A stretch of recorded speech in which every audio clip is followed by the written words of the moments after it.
everybody. Welcome to Commander Runningcloud's log. I'm your hostess, Silver Rain. Runningcloud. Tonight I'm going to talk about cyberspace crime. As usual, I'm going to give you my health update. I'm trying something different.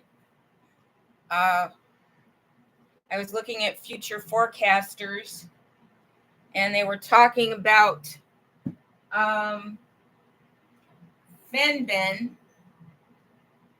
and I had tried Fenben before, but then I just got kind of paranoid. I started to feel like, wow, with enemies, with as many enemies as I've got, they could be poisoning my medicine and making sure it gets delivered to me, because my symptoms seem to be getting worse. But I'm trying it again. I've had my door open quite a bit lately, which has been very nice in terms of getting the fibers out of the room and the smells, except when people are smoking that stank-ass weed.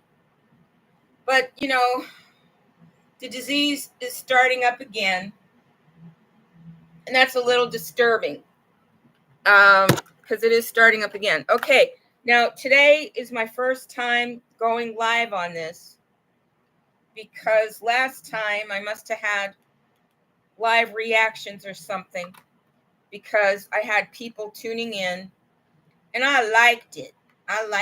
It was nice not to be alone in another kind of way.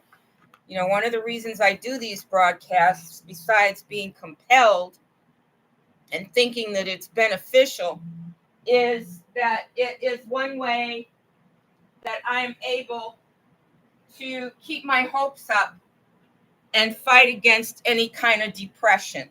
Okay? Now, when I first started,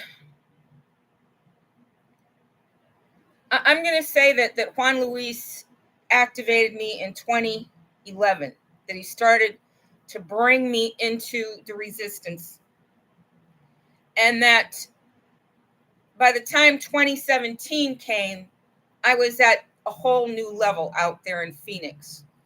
And I was recruited once again into a whole new level after I did the 9 Dots Prize and brought attention to myself as a social architect. So when I went to that Scottsdale Comedy Club, I was looking through one of my old notebooks, and I saw that it was in 2017 that I went to that comedy club. It was in May, and I just made a few notes for myself on that day. May 20th. I went shopping for my rapper clothes from 2 to 7:30. From 7:30 to 8:15, I drove home from Scottsdale, from Phoenix, from Scottsdale Mall to Phoenix. From 8:15 to 9, I showered and dressed in my army fatigue shirt, camouflage, jacket, and a wide-billed hat, like a Cuban hat, like a Fidel Castro hat that said dope on it, and some khakis, some the khakis with the pockets in the leg, cargo pants. So I look pretty, like a successful rapper, comedian. I was even thinking, well, if they have an open mic, maybe I'll go on stage. Maybe I can make up some jokes about my life. Maybe I could have a career as a comedian. Because I didn't really know why. I really didn't know why a certain kind of mind control was being used to make me do these things. Not make me, but encourage me to do these things. And before we got to this point, there were smaller exercises, that I would follow through on to show, I see a code here. I'm going to respond to what I'm seeing as code. And if something happens, we'll see what's next. So, we couldn't be open with any kind of resistance against the European nationalist racists. We had to be kind of underground about it all. So then from 9 to midnight, I just wrote down maximum drama, because that's when the owner or manager of the comedy club in Scottsdale decided that he did not want me there. And he went through a lot of trouble to call the police to throw me out of the club, even though he said I didn't have a ticket, but I did, and I had proved it to him. Even before I got my seat, though, I went to the back where he was because I was late and I didn't want to sit down in the middle of somebody's, routine. It was just a small one-room club with a little bar in the back behind some doors. So I was in the bar in the back. I was talking to the owner and the next comedian who was going to get up. And he decided he didn't want me there. Okay. So he called the police, the fire department, the constable. There were at least 5 to 7 emergency response vehicles to put me out of that club. And I actually, had a right to be there. But how I got my ticket was really weird. Okay. And that was why I know that this was, I'm going to just call it a fake flag. Okay. Even though something really bad honestly did happen to me. But I'm going to call it a fake flag because the way I was led to be in this place, to be dressed in a certain way, was so I would understand beyond any doubt from firsthand experience just how serious the Jews and other Europeans in Scottsdale were about keeping affluent Black people out. Okay? While they're kicking me out of the club, they've got a free bus paid for by the city that's driving all these drunken Europeans around and around.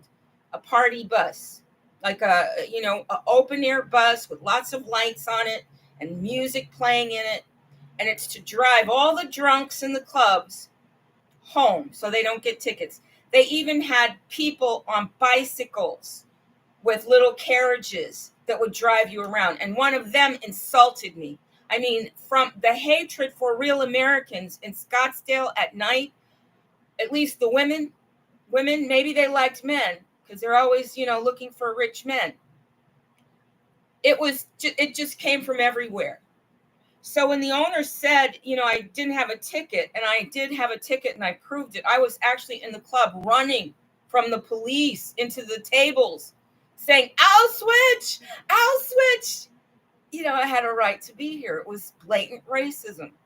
But the police still grabbed me and dragged me out, and these 2 young Israeli kids were jumping on my back of my neck, and they hurt me. They hurt me. They were jumping on the back of my neck like this and laughing, and the police just let them. They weren't even cops. They were just people that appeared to beat me, and the cops just let them.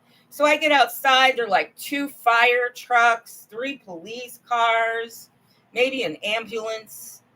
It was like a major big deal that I was there at the club. They wanted to be sure that they created such a significant emotional event, so traumatic and so painful, that I would never show my face in a Scottsdale club again. And then the next week in the local paper, they had a woman reaching out like this, saying, I'll switch, to ridicule me even further. So everybody who'd been at that club could laugh. And then from 12 to 6 a.m., I was in their hospital. I went to one of I think it was Honor Health Hospital. It's a big chain in Scottsdale. And there was nobody in that hospital, hardly anybody at all. And the hospital was huge. And it was on a really big campus of abandoned looking buildings. And this is when I was first starting to understand that there were a lot of buildings in Arizona that were malls or hospitals that were really processing and smuggling and storage factories. And hospitals have the license to deal with uranium and other things that can be used for weapons of war and weapons of mass destruction. So while I'm in this hospital, this doctor's refusing to treat me. I'm asking him to take pictures of the bruises on my shoulders, the bruises on my arm, the bruises on my neck from the police dragging me out of a club where I had a ticket. So, I'm saying all this, then at 6:30 in the morning, I got home. Now I'm saying this because I just happened to look in this book and I saw that it, May 20th of I think it was 2017 is when all this happened to me. Tom Joyner morning show was still on the radio. I had just, wow, and here's what I'm wondering. That happened to me, right? That happened to me after my trust fund was robbed and every Illinois politician knew it and did nothing to help me, and every probate lawyer knew it and did nothing to help me.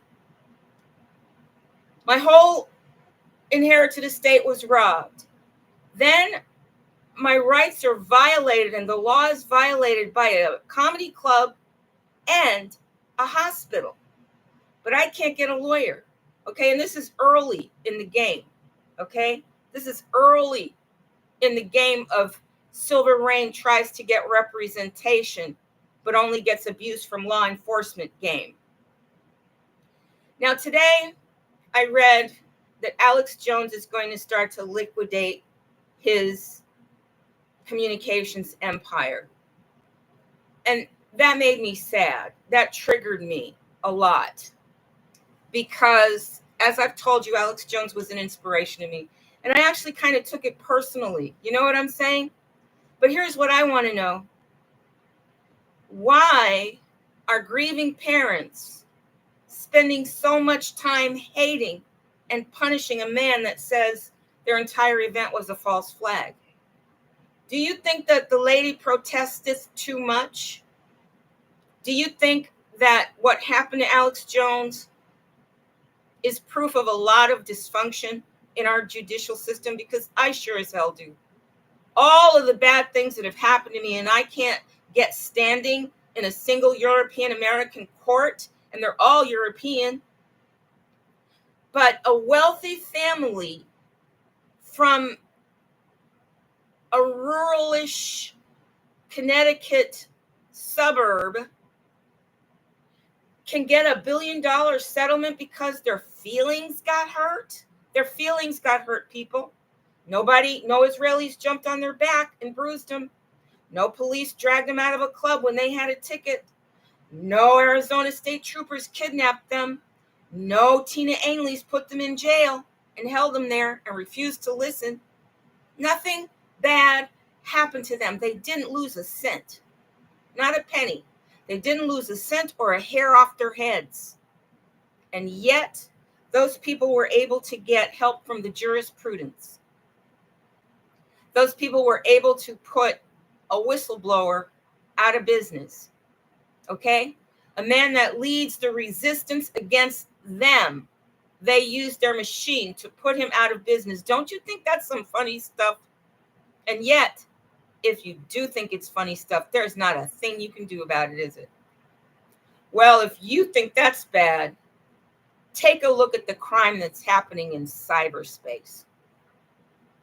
I first got involved with cybersecurity in 2009 when my Apple had a rootkit in it. A rootkit is when somebody has executive control of your computer network system at your home or your business. That there's somebody out there who sees your entire network as a client of their system. If you look at it in master-slave Europeanese, you would say that your entire network is a slave to someone else's computer. And that's what a rootkit is.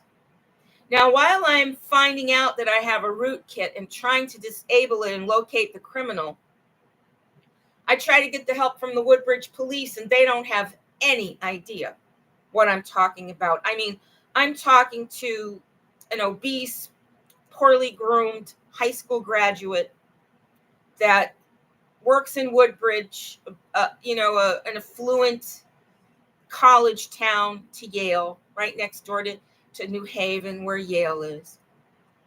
And I'll say they've upgraded their police now. Their policemen are dressed as nice as the cops in the Village People and just as well groomed. I'm talking salon hair and manicured fingernails and a uniform that must have costed a fortune with big shiny badges. So the Woodbridge police are much, much upgraded now. But back then in 2009, the guy was kind of a slob. And I actually went there and I tried to talk to the main guy, the police chief there at Woodbridge, Connecticut. But they wouldn't let me talk to him. I could only talk to the deputy. And when I tried to explain to the deputy that we've got a cyber crime, we've got a cyber criminal in town, and this person is taking over people's computer networks, he had no idea what I was talking about. Even when I complained to the FBI, they had a special place where you can write a letter. They never, ever even got back to me. I never got a reply. And I made a complaint to them more than once. I made a complaint to them in 2009, 2010, and again in 2013 when the hacker found me and used my computer to hack into Target. He hacked into Target, and I'm sitting right there. He's using my machine, which was useless after that. But he rendered all my computers useless, so there wouldn't be a trace of what he'd done. And some of them were collector's items, Apple, like the Apple Titanium and the Apple Black, the Black PowerBook. These were computers I was saving, but, Juan stole them and broke them down and returned them to me in pieces, if at all. And then the one beautiful, gorgeous MacBook Pro, he opened it up to so many hackers that every time I turn it on, the hackers are all over it. And somebody broke in my room and put a hard lock on it. So now it's got a hardware lock on it. To get that off, I've got to take it to Apple again. And I don't even know if someone broke into my room. I think they might be able to put that hardware lock on your machine without having your machine nowadays. I think they can do it remotely because I had to get the lock removed once before. So cybercrime is extremely expensive for me. Now, while I was listening to Dan Pena talk during the years when he was one of my inspirations, I once heard Dan Pena say that he had owned Lotus 123 word processing. And by the time Pena said this, he was aware of me. Okay? He was aware of me. And I was one of the few people that used the Lotus 123 suite of word processing products. They were so much better than anything that Microsoft ever created. Lotus 123 Word Pro was exquisite, and I wrote all of my papers for Yale on it. Well, one thing that I kind of understood when I'm listening to Dan Pena talk was the distinct feeling that he had access to everything that people created on the software that he bought. That once you buy the software, whoever is controlling the server can see everything you've written. Do you know what an advantage in business that would be? To know what everybody was writing on their computer? To own Microsoft or Word Pro or the Apple product? But to have a whole crew, you can make it artificial intelligence now, but to have a whole crew of technicians that go through what you write, why, that would be even better than having Sheldon L. Epstein gathering intellectual information from Northwestern University Technical College. You could automatically see what the leading edge of everything was. You could spy on everybody. Corporate spying reaches a whole new level when you have computer word processing. Okay? And it goes to a server. And the server keeps a copy of what everybody's written, because that's how you get it delivered to you. It comes off the server. So now when you sort of think about that and you think about how they can use AI to trigger spying events, don't you see why so many companies are stealing the land of American heiresses so that they can build huge data processing centers with plenty of computers and plenty of room for processing? Because there is so much money to be made from spying on everybody and stealing their ideas. If you want to write a novel, but I'm a spy and I've got access to your computer system, I can produce an entire series of television shows based on your premise before you even get out of the gate. And there's your future. Gone, just like that. You wanted a future as a screenwriter? Too bad, Charlie. Too bad. Because my computers have been reading scripts for 20 years now. And I've created a computer program that can write its own script. I don't need any of you except to be consumers.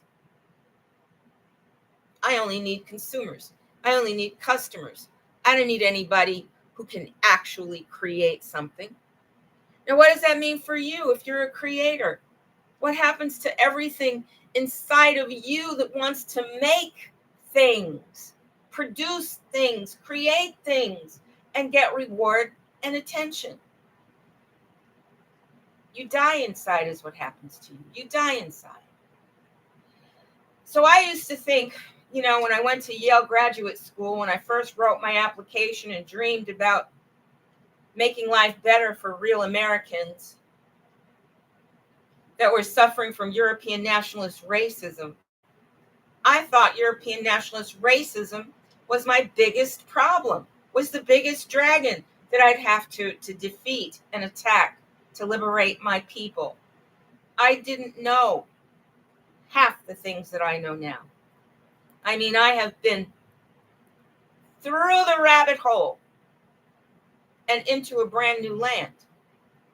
Because now all the horrible atrocities associated with European nationalist racism are compounded by cyberspace crime, and all of that is nothing next to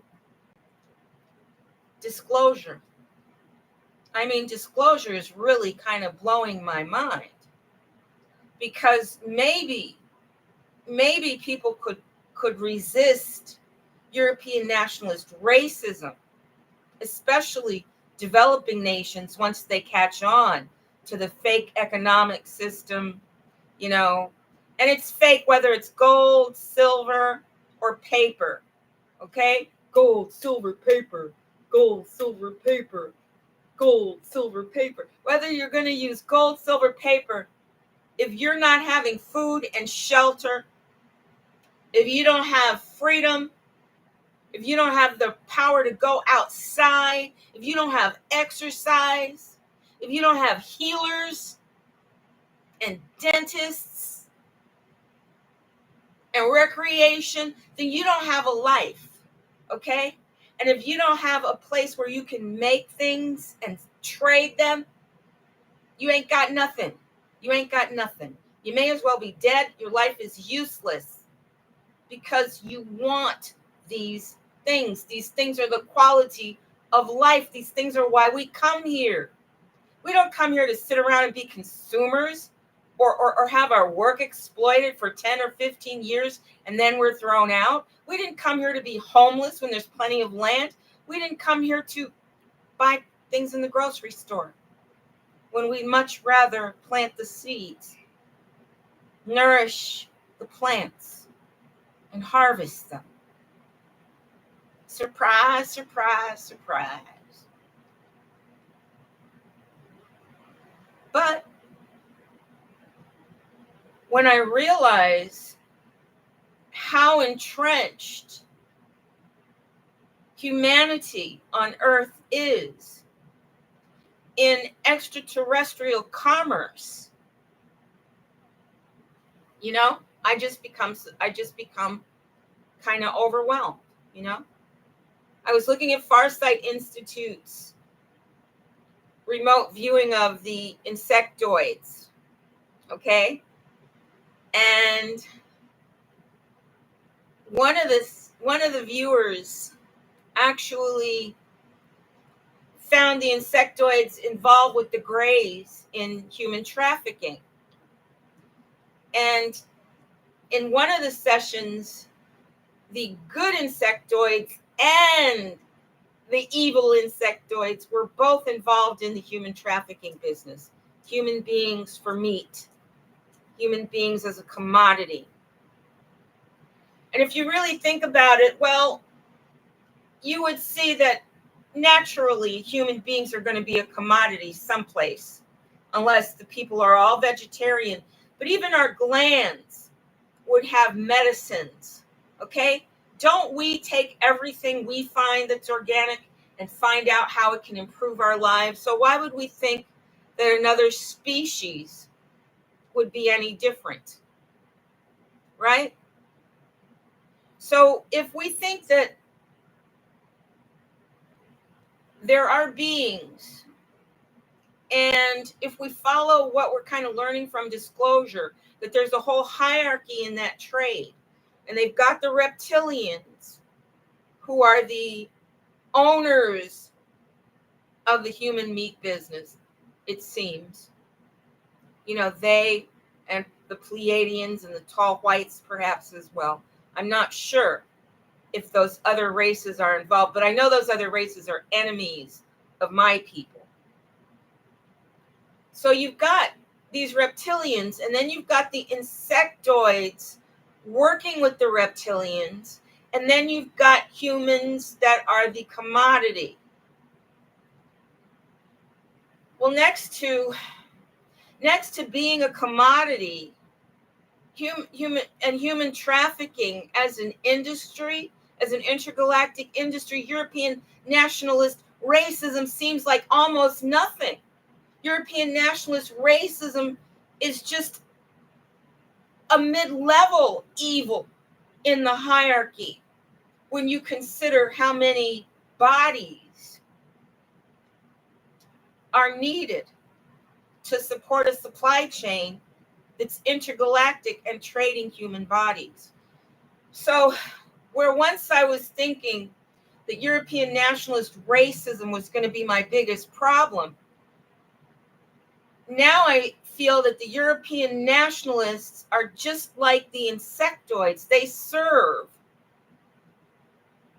the human meat trade. They serve intergalactic human trafficking. Well, once I kind of managed to digest all of that and not run out of my life in fear and terror, I come to realize that the good ETs can only be here to stop human trafficking altogether. We've heard so be as above, so below. We've heard that a million times, and nobody really knows what it means, but it could mean that human trafficking is going to be eradicated altogether. You know, since I started realizing all this, I quit eating beef. I did. I have some pork and chicken though, but the beef, because I actually heard a cow scream in Nebraska coming off of a feeding station.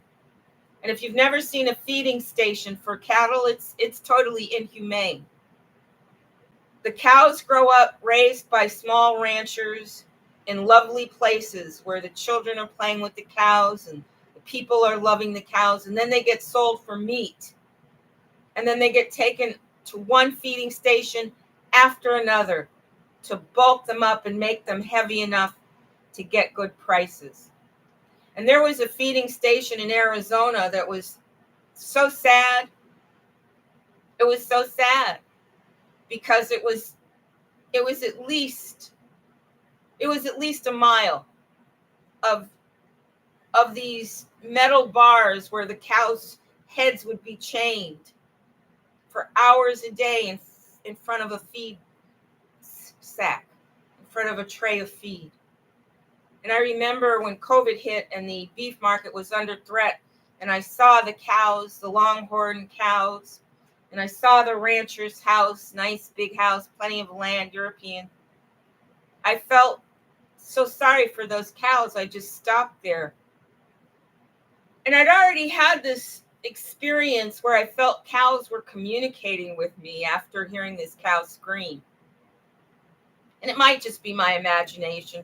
You know how we writers are, so creative, so imaginative, able to kind of imagine ourselves in different places. And I just felt that the cows must be pleading with us. Pleading. Why do we have to live like this? Why do we have to live chained up and forced to eat this nasty stuff designed to make us fat and bulky? Why can't we be free? So I don't know. Beef doesn't taste so good when you think that a creature actually suffered so that you could get that meat. But I don't want to be a vegetarian. I don't. I like the taste of meat. And that's why it's so difficult to try to negotiate in a market that uses human beings from Earth as meat. Right? I mean, what are you supposed to hope for your life? I hope I taste delicious. I hope I'm delicious. Is that the most that we can have? Is to be delicious while we are chained in these feed stands?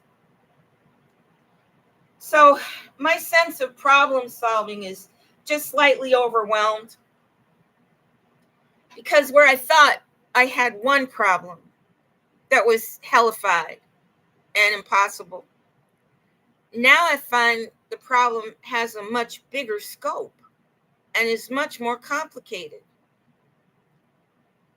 But thank God we're getting more and more disclosures that say that the good ETs are here and that the good ETs are here to help us. I don't think they're trying to help us become more delicious meat.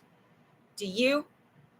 I think they're here to help us stop being a ranch, a feeding station, a part of a supply chain. I think they came to liberate us, you know? You know, the Hindus don't eat cows. So maybe the good ETs don't eat human meat.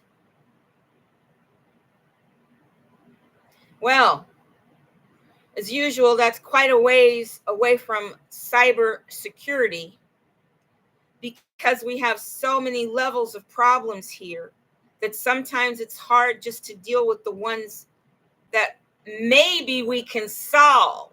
Maybe.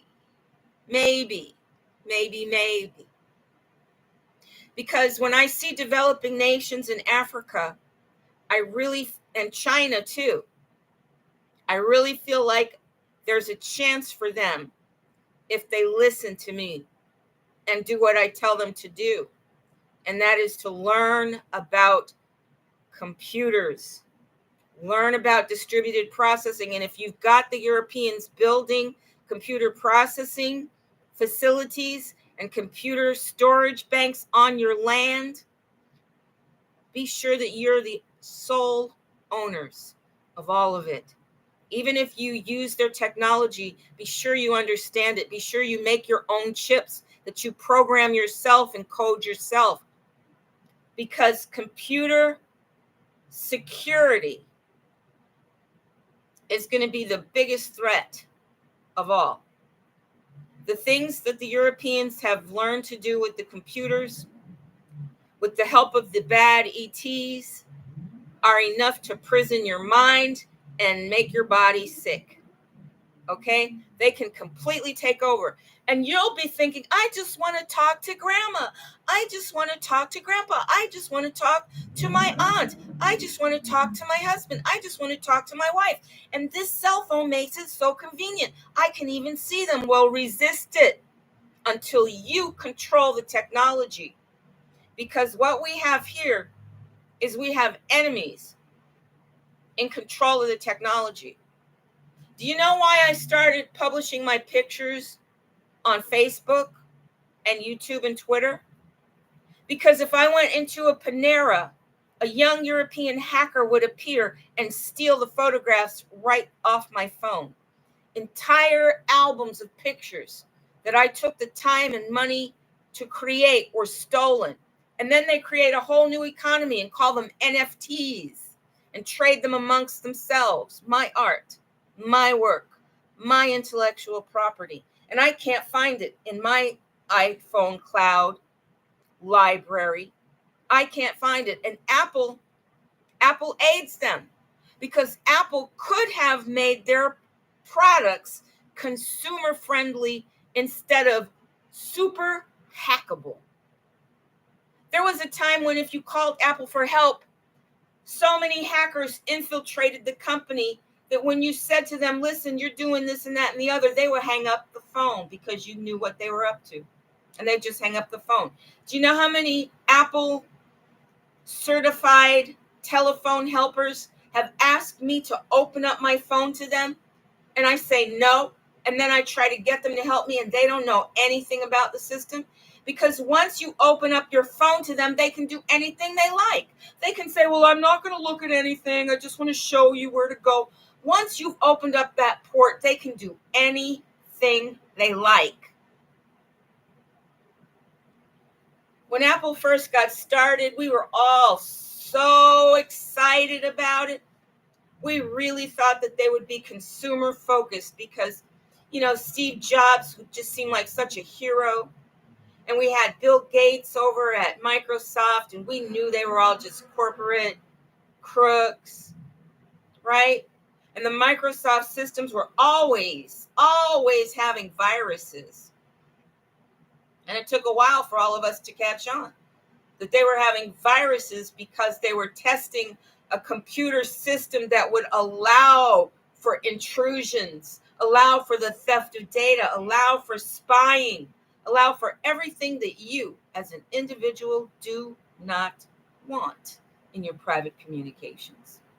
Do you know they can tell all about your family dynamics and your personal business and then use it against you? Have people move into your house? When Juan moved into my house, he was able to tell me things about myself that you could only know if you were watching me on the computer when I thought I was alone. When I first saw the camera flash and realized that, oh my God, the hacker's looking at me and blocked the eyepiece on the camera, I was so disillusioned. I was just absolutely shattered. So in 2009, when I launched the computer security, cyberspace security branch of Crystal Data Systems, LLC, by finding the first Apple rootkit in the wild, it was a real period of disillusionment for me because I had developed a relationship with my computer products.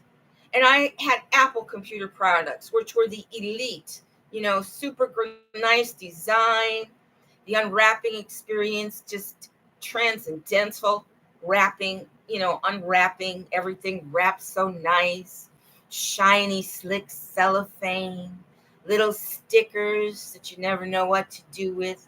I mean, they put so much money, boxes that fit snugly, just tight, so well engineered, laser cut, perfect. So we thought they would have respect for us as the consumer. We thought that they would make a product that actually worked for us. But when I found out that I couldn't even go through my pictures because there was no index, and when I found out that my email box keeps growing and there's no batch program to delete all the spam, I said, wow, Apple's no better than Bill Gates' Microsoft. Apple hasn't protected us. Apple's pimped us out. Apple's used us. Then I find out about the blockchain. The Europeans want to make the blockchain a part of their new fiat cash industry. Okay? So before I talk more about the blockchain, let me talk about the European economic system. My family owns the land. My family owns the land. a lot of northern real American families inherited land from their ancestors in the South. The Europeans said everyone is slaves and were able to dispossess us of our lands and start a paper trail of themselves. Okay, so paper, right? You're living on the land, you're farming the land, and all of a sudden a European says, oh, I own it. And by the way, you're a slave. And you say, excuse me? I don't think so. And then they send the Ku Klux Klan out. And by the next generation, they've seen the elders suffer so much under terrorism and domestic enemy combatants that are Europeans that want to steal your stuff and kill you, that the children go up north. And when they get up north, they fall into a brand new trap. They're thinking up north, they're going to be rewarded for being college graduates. They're going to be rewarded for being landowners of the South. They're going to be allowed to participate and compete equally, especially the veterans that came out of the war, right? They especially felt that the United States of America owed them something and that they had earned a spot. But no, not at all. It didn't stop the Europeans from stealing and killing us all. So when you think about how much land actually belongs to Black American people by nature of their heritage, and how much of that land was stolen by the imposed European economic system, then you see that their entire economic system is a big, huge threat. And as their paper-based dollar system moves out, because the Arabs said, oh, we're not going to take that anymore. You took us for a ride with that 50-year lease, but all that is over now. And that's why, you've got the Israelis fighting in Gaza, and you've got the Jews running Mexico, because they want us all to get in war so they can kill our children and steal our land, and we're just distracted by it all. They also want the gold in Africa. Absolutely want that gold. You already hear Europeans saying that their next wealth system is going to be based on gold. That means their next target is Africa, where the gold is, because China won't let them touch their gold. Now, in case you know Karen Hudes was a part of the World Bank until she became a whistleblower. And Karen Hudes died a targeted individual. She was attacked by a lot of weapons that finally killed her. She was attacked with bioweapons. She was given a stroke. She was made crippled. She was hit with this thing that eats your flesh. You could just see, the creases in her face around here like mine are. And she said that Jose Rizal from the Philippines got her to be the guardian of the world's gold, all the gold that they had collected, I guess. Now, I still don't understand what she means by the wealth of the world, except that whatever gold was collected by then, Jose Rizal devoted to improvement of humanity on earth. It was given to all of us as a gift. Well, I think gold is something that the bad ETs have been using in their supply chain that has been more that was more to them than human flesh. Okay. I think that maybe they came here to mine, and then, they say they created people to mine, but I don't believe that. I have very different theories because I believe in God. So when I hear people say that, I heard on Linda Moulton Howe, I hope I got her name right. She was interviewing Jim Wills, who may or may not be an extraterrestrial that was put here as a baby during Eisenhower, after Eisenhower, but a part of a plan that Eisenhower signed off on that said extraterrestrials will be raised with Earthians. Extraterrestrial humans will be raised with Earthians as a kind of a cultural exchange program.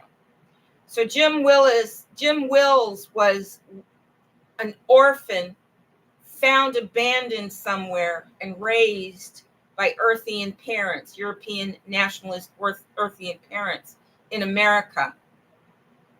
And I think he's a little older than me, actually. I think he's in his 70s, but I'm not sure. He might even be older. I'm not sure how old he is. But anyway, he went to Peru and made these tones in a stone door and passed into another dimension that Peruvian shaman had been passing through. And he said that he talked to some people, and as he understood the conversation, these people said that they created our dimension and that we just started growing. And I think that maybe Jim got it wrong, or maybe he misinterpreted, or maybe the being on the other side got it wrong. But I think we were already here, and they just opened a portal where they could actually see us. And the more they got used to seeing this galaxy, the more things they observed within it. I think that's what happened. That's a lot more likely than they created this galaxy. And they don't know how. Come on, God created me. I don't know, you might have a different origin story, but if you didn't actually sit down and make me and watch me come to life, you're going to have to accept my belief that God made me and nobody else did. I'm not obliged to anybody for being here except God, because God made me. So I think they just found this dimension, right? Kind of like what CERN is doing. I don't think CERN is creating, but they are definitely trying to open portals to other existences, right? Future Forecasters, remote viewing has a special going on that. I saw their introduction. You know, you have to join their website to hear more, but I kind of heard enough. So then you want to ask yourself, well, why would the Europeans spend our money and use our resources to build CERN? Right? Because you know that they didn't have those raw materials there in Europe. You know that they went to Africa and America to get it. You know that they use our resources to advance their science, right? And if it was just the Europeans, maybe the world could stop them, right? I mean, if Africa actually closes its doors to all the Europeans smuggling through underground and above ground, if they control every single port, above ground, underground, and every single airport, so that they can control all of their assets, then maybe we'd have a chance. If it was just humans and Earthians and not advanced beings that are using these resources for their supply chain. You see? You see how complicated it gets? If it was just other people like us using a corrupt system that's based on a fantasy of wealth, of paper wealth, of, oh, this gold has inherent wealth, then eat it, bitch. Eat the gold and give me my land. Take all the gold that's already out, because you can't come back on my land.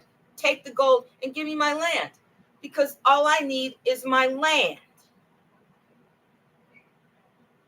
Wrap your head around that. When I have my land, I can grow my own food.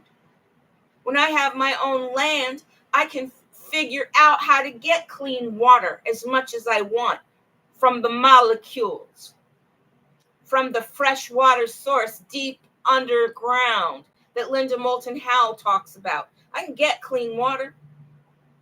I can get fertilizer from my own body and from my animals' bodies that'll put enough nitrogens in the soil to grow sweet fruits that aren't contaminated. I need my land. If I have my land, I can build my workshops. If I have my land, I can feed my animals, my livestock.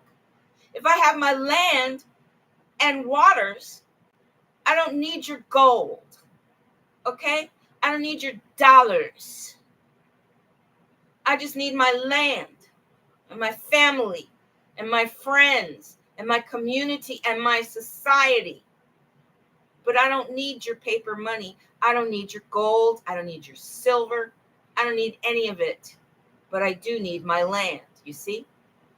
So when you realize that land is the real wealth, and you look at the economic system that creates value out of bullshit, out of gold, out of rocks, out of paper from trees, and they say, oh, this is the thing of value, and I'm going to trade you these seeds for your cow. Magic seeds for your cow. Jack and the Beanstalk, right? They're going to trade us some magic seeds for our cow. They're going to trade us paper and rock for our land. I don't think so. I don't think so. And my mother taught me that, okay? And I'm old. So that's from way back when. Because her father, her grandfather, taught her that, okay? And my grandfather, my family held on to our land. They're stealing it from us using corrupt courts, using probate lawyers that are really thieves, using the psychopaths in my own family that take what they can get instead of holding out for what's really coming to them. They're not like me. But look at the price I pay. I'm living in a concentration camp. I saw Marcus Smith again today walking downstairs, but it was so funny because when he saw my camera in my hand, he tried to hide his face. And it reminded me of something I learned at Yale that Tonya Anderson had studied and shared with me, was that there is an academic, an intellectual photographer named Susan Sontag who discovered that a camera could be better than a gun when it comes to a weapon against your enemy.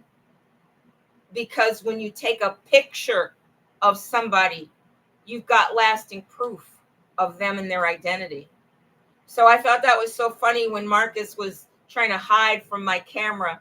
I thought about what I learned from Tonya Anderson at Yale University about Sonia Sontag and the power of the camera, and how a camera can be more effective than a gun, because a camera creates a lasting record of you and the event.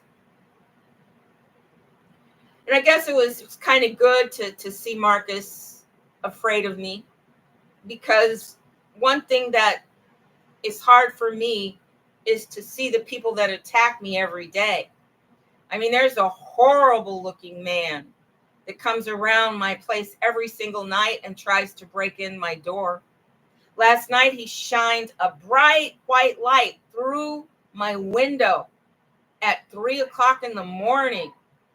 He's walking around with a flashlight and shining it in my window and walking through the hotel with his flashlight on. And I got the picture of him. He didn't shine the flashlight again. But it's so horrible living with people like this. It's horrible.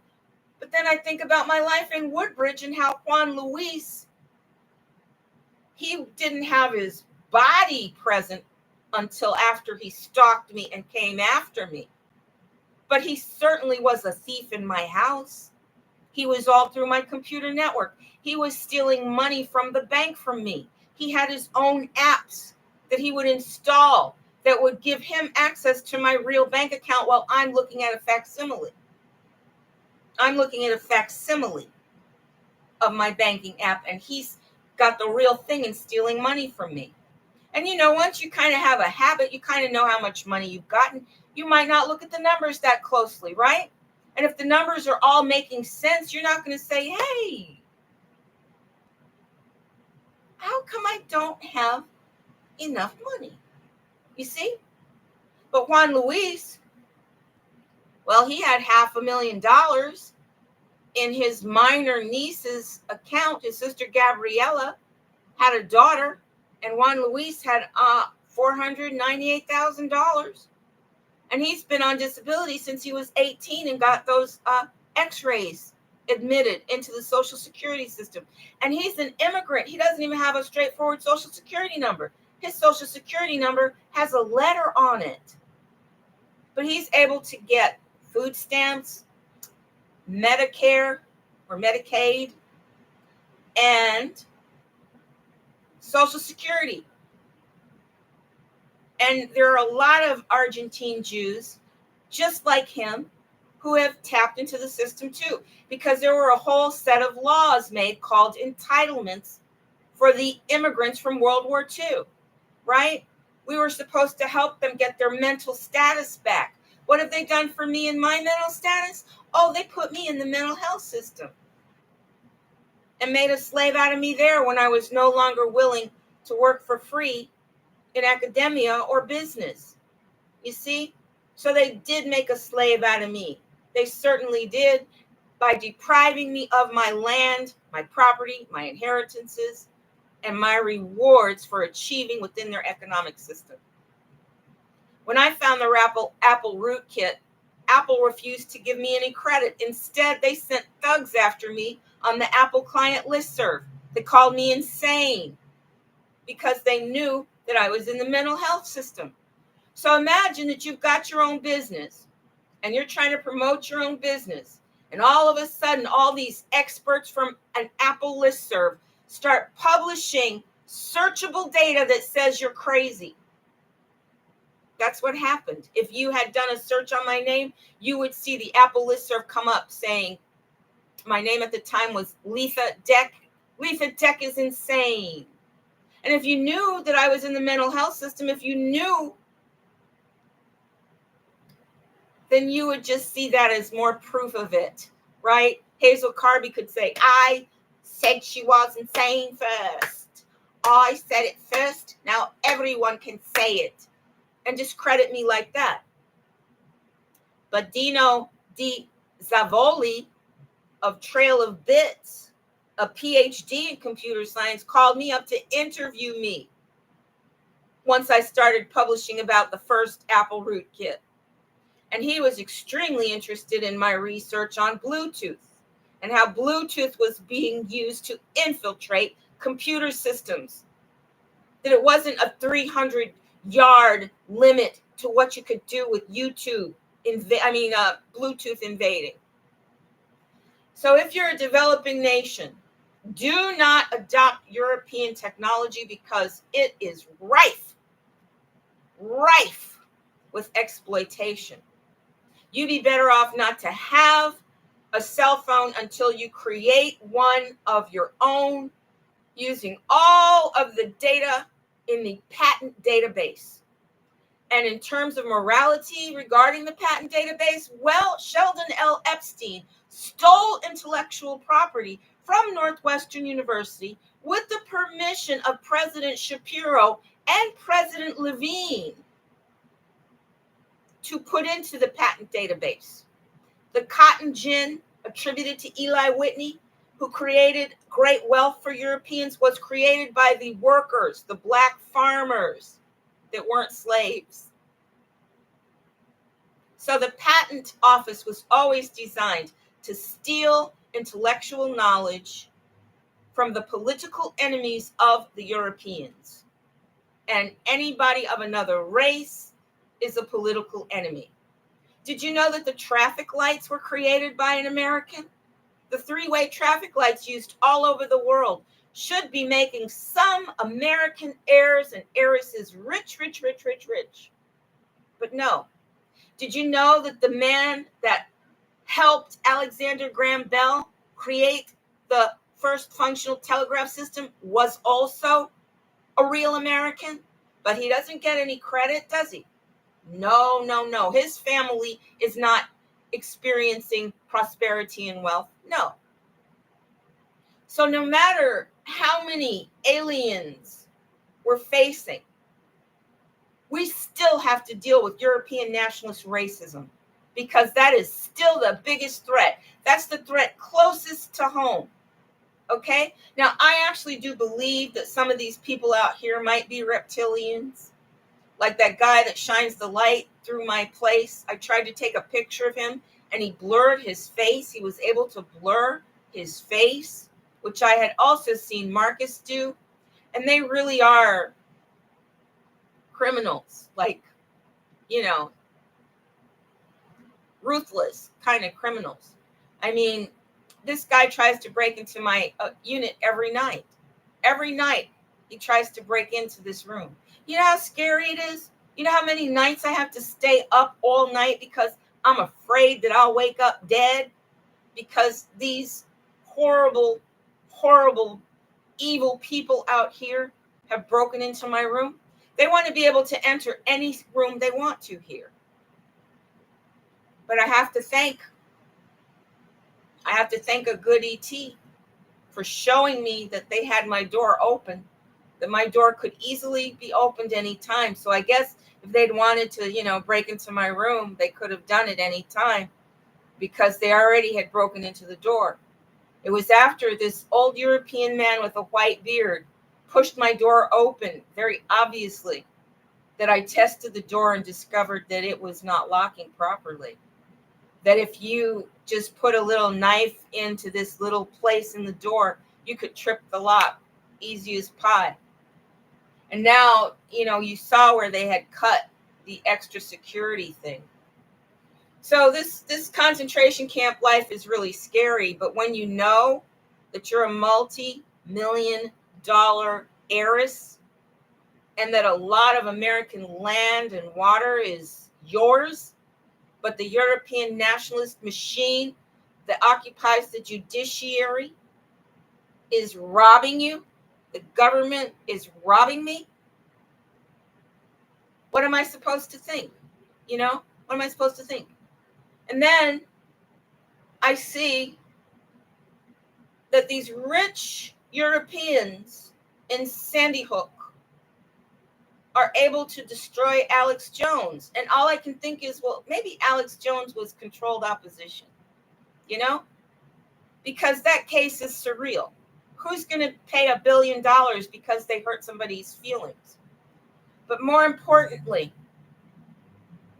if you are a wealthy person and through a horrible crime in your community, by your community, your children were dead, would you really devote the rest of your life to destroying others? Would you really go around saying, you hurt my feelings? I'm going to make you suffer. I'm going to take your business. I'm going to destroy you. I'm going to ruin your life. They want Alex Jones out of business before the election so that he cannot break the truth, so he can't be a whistleblower. And because the judiciary is not only against me and my people, but against all of the people that want to do the right thing in America and not just allow, the skull and bones crowd to steal everything from us. Because of that, Alex Jones will be silenced. You see, he will just be silenced. And I don't understand why a court would even take the case. Why didn't they take my case? My case is legitimate.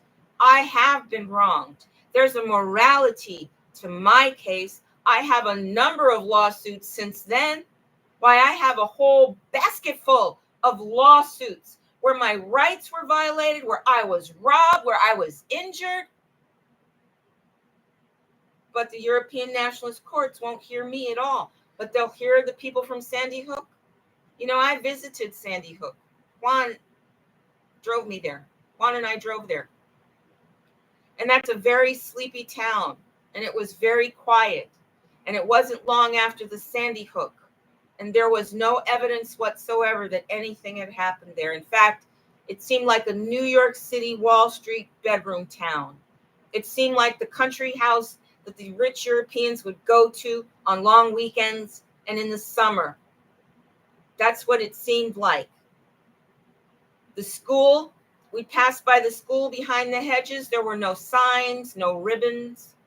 We went through the little business district, no signs, no ribbons.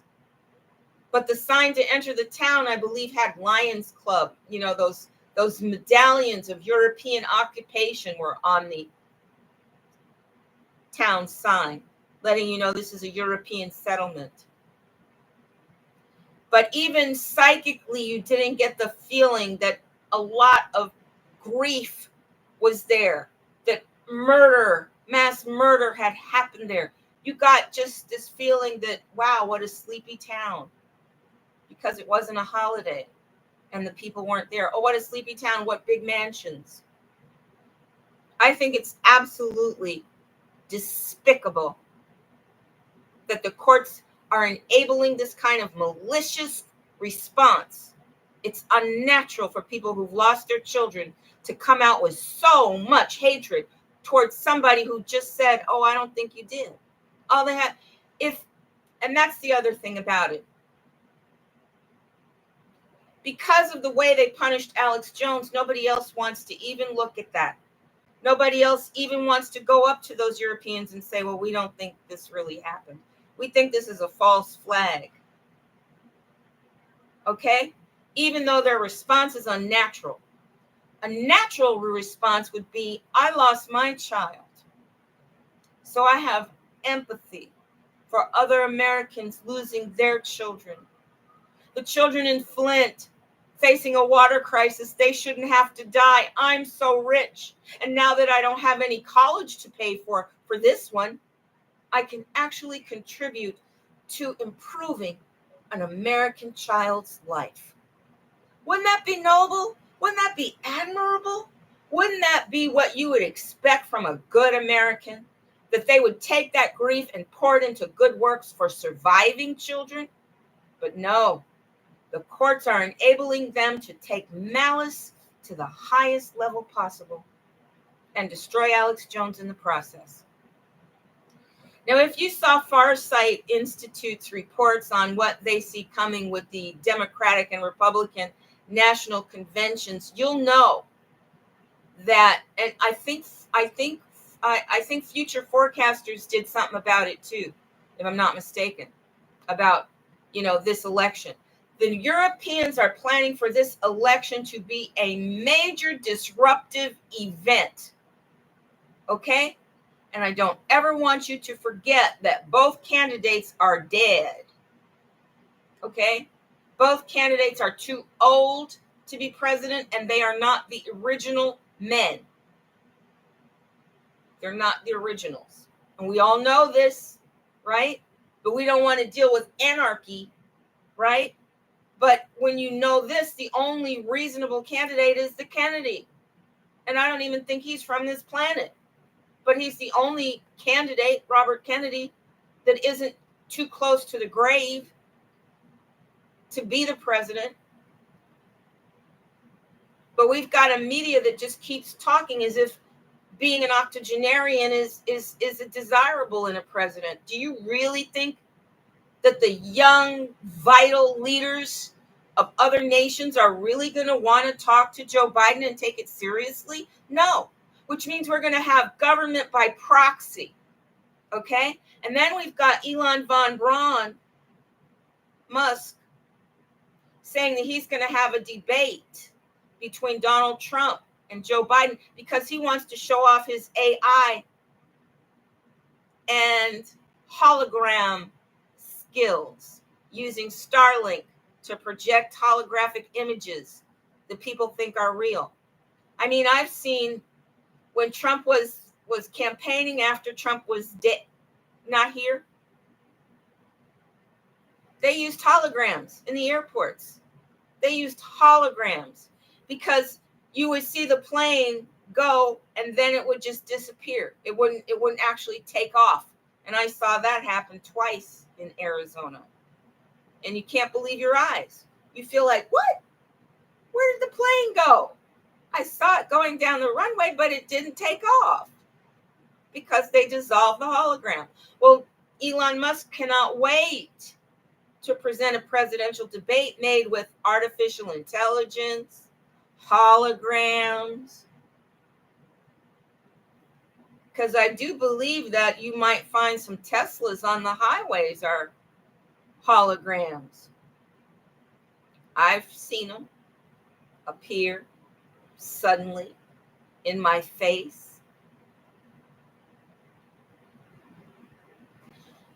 So, cyberspace crime has created an economy for Europeans. They have a lot of ways to get into your computer network, to operate IP addresses, to get into your business and steal from you and manipulate you. GoDaddy was very openly against me having a profitable website. They dismantled and interfered with my website again and again and again, using employees that also ran Sonoran website development who were on the BBB listed as prosecuted for computer theft, from computer network theft. So these were known criminals at GoDaddy, okay? And Apple is just no better. And Apple is a monopoly now. So I think developing nations should look towards the future for real. They should look for the free energy waves. They should look towards the new technology that the good ETs will be bringing. And they should just be patient. And do not let the Europeans build any facilities for computer processing on your lands. And if they've already built them, be sure that your people are the only employees allowed there. Otherwise, you'll end up like the Americans. You'll end up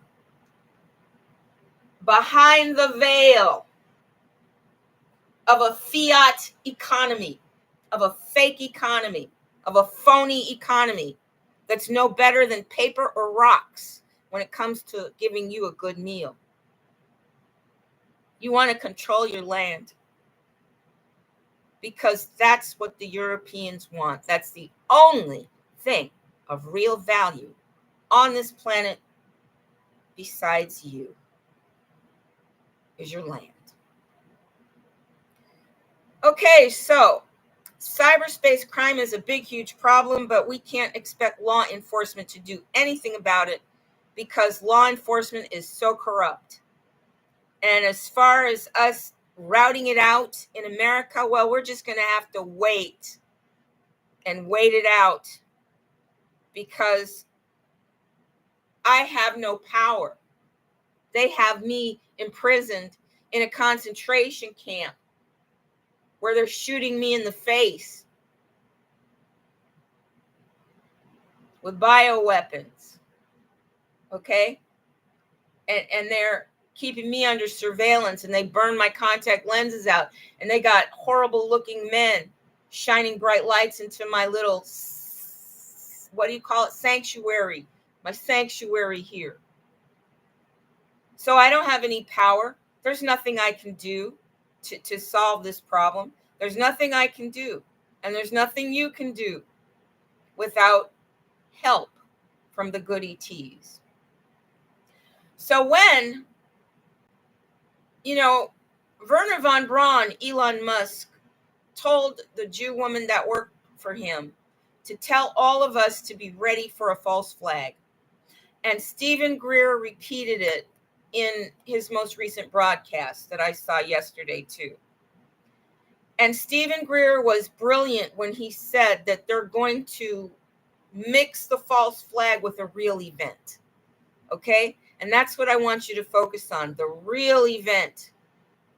Courtney Brown and his team and Harvey have told us that the good ETs need our free will consent, and they need our understanding before they can actually make the war hot, go hot with the war.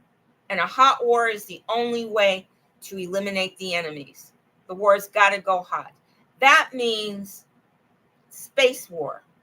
That means spaceships fighting in space, right?